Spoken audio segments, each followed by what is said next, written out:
Hi, and welcome back. In this lecture, I will go over the different building blocks that you should include in your customer journey. Here's the breakdown. First, you should always build your journey map around the experience of one main actor. This actor should be an accurate representation of the customers you want to serve. There is another service design tool that does a great job at representing customers. I'm of course talking about the persona. If you haven't done so yet, I encourage you to also follow my lectures on personas for more information. Next, you need to map the main stages of the actor's experience. A good starting point could be the typical buyer decision process, which starts with problem need recognition, followed by information search, evaluation of the alternatives, purchase decision, and finally, post-purchase behavior. Stages are like the backbone of the customer journey and help to visualize its scale. Each stage normally contains several steps, which is the next building block. A journey map visualizes experiences as a sequence of steps from the perspective of the main actor. You have to see a step as any type of experience the main actor has, such as an interaction with another person or a digital interface. But steps can also be activities such as walking, waiting, or picking up something, etc. To illustrate the difference between stages and steps, consider the journey of going to the office. The stages could be something like waking up, washing up, dressing up, having breakfast, dropping kids at school, driving to work. The steps are subparts of the stage. Let's take the steps of the washing up, for instance. Those steps could be showering, drying up, brushing teeth, putting some perfume on, and taking care of your hair. Next up, we have storyboards. Storyboards are used to visually represent each step through illustrations, photos, screenshots, or sketches to tell the story of specific situations. Including their environment and context, a storyboard increases the empathy with the journey map and allows for quicker navigation. Then there is the building block of emotional journeys. Those are graphs that represent the actor's level of satisfaction at each step with a scale that ranges from -2 to +2, which is very negative and very positive, respectively. And the goal of having these emotional journeys is supposed to reveal the experience friction points, but more on their use later. It's also important to consider the channel. All the steps of the customer journey happen in a specific channel, such as a face-to-face interaction, a website, an application, a TV advertisement, or a print advertisement. The channel aspect of a journey has become more and more important in the past few years. This is because companies are employing an omni-channel approach to serve their customers. Customers are used to switching between desktop, smartphone, tablet, smartwatch, being online, offline, etc.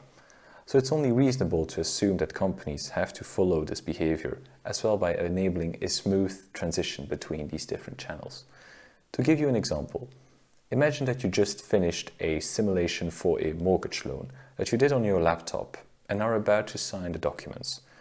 Now the question is, how will you sign those documents in a secure way? The old way would be to print the documents, sign them, scan them, and then upload them, wait a few days for someone to check the information and the signature, and then receive a confirmation that you'll indeed receive the mortgage. I would guess that this process takes between 1 and 2 days, and that's quick. A more friendly approach could be to execute a digital signature via a smartphone. Imagine this. You just confirmed at the end of the mortgage simulation that you want to sign the documents. You receive a notification on your smartphone within seconds informing that your documents are waiting to be signed in your mobile application.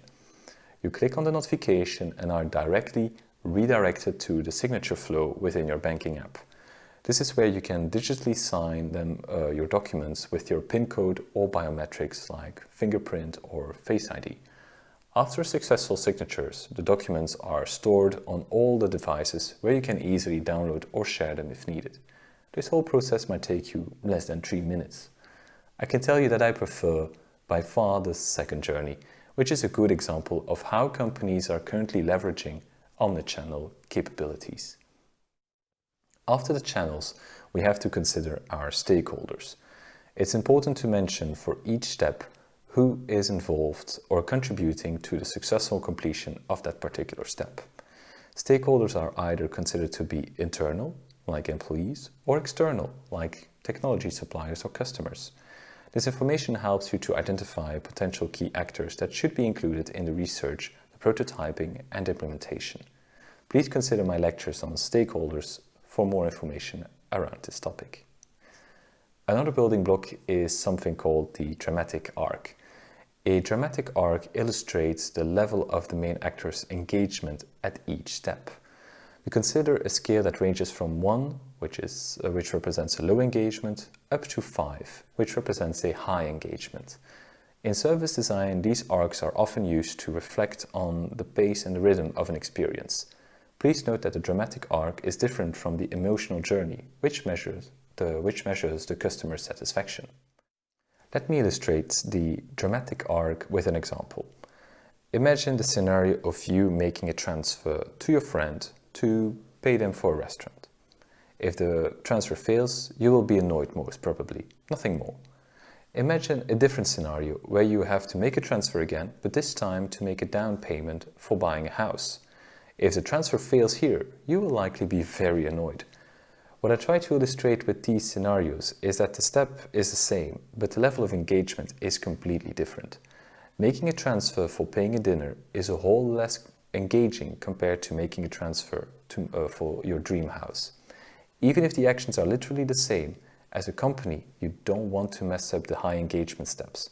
You have to make sure that the customer is not dissatisfied at these moments.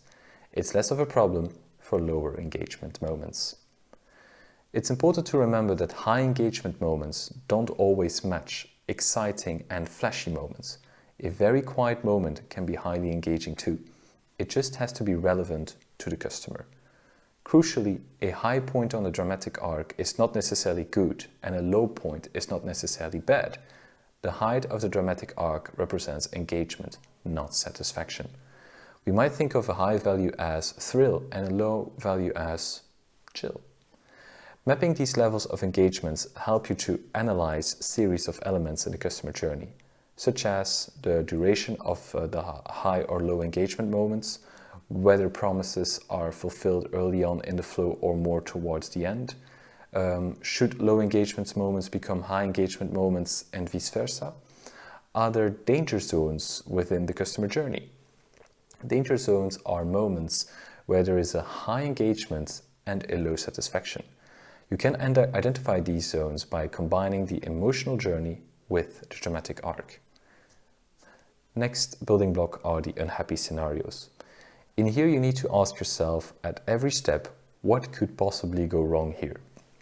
This piece of information helps to check if appropriate service recovery systems are being put in place.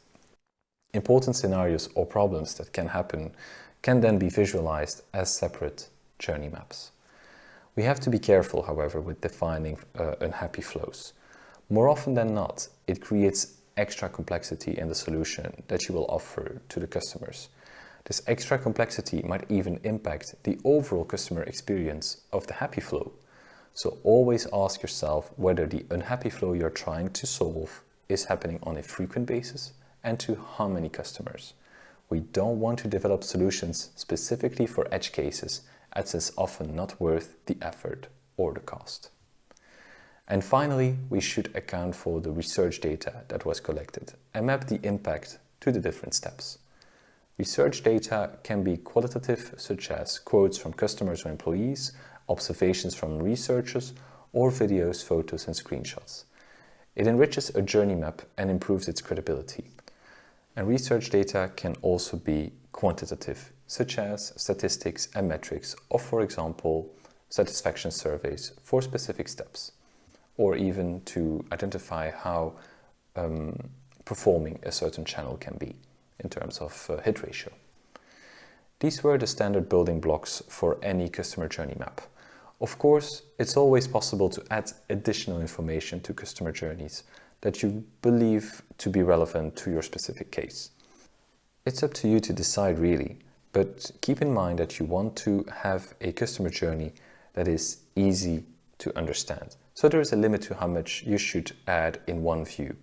Consider to create a separate customer journey if you feel it becomes too cluttered. One of the elements that you could add are the backstage processes. Basically, with this building block, you link the tip of the iceberg with what lies beneath it. These are most likely the back office processes, back-end processes, IT systems, and the like. These processes are often visualized using process flowcharts. I won't go too much into detail, as there is another lecture that will do a deep dive on a service design tool called Service Blueprints. These service blueprints will do exactly that, linking the front stage and the backstage together. Voila, this concludes the lecture on the building blocks of customer journey maps. In the next lecture, we will cover some customer journey map characteristics. I hope to see you there. Bye.